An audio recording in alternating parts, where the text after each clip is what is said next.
اوست نشسته در نظر، من به کجا نظر کنم؟ اوست گرفته شهر دل، من به کجا سفر برم؟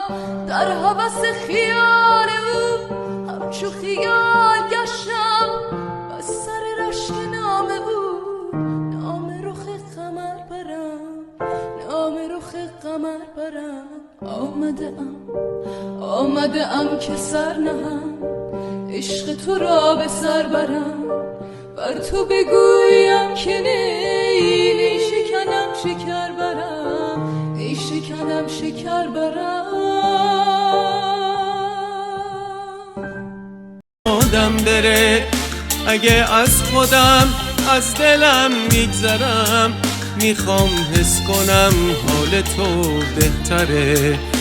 نباید بفهمی که حالم بده، نمیخوام که دردامو تسکین بدی.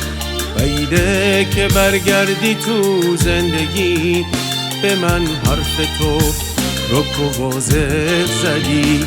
نباید بفهمی که حالم بده، نمیخوام که دردامو تسکین بدی.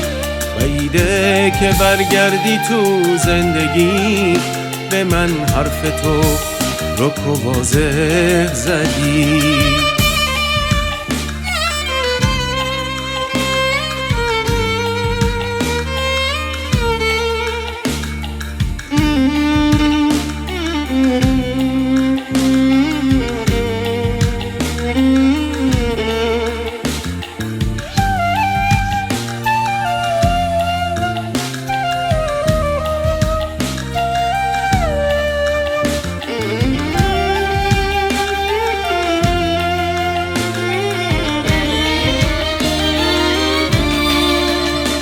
فراموش کن خیلی بی طاقتم، که روزای من رنگ بی رنگیه.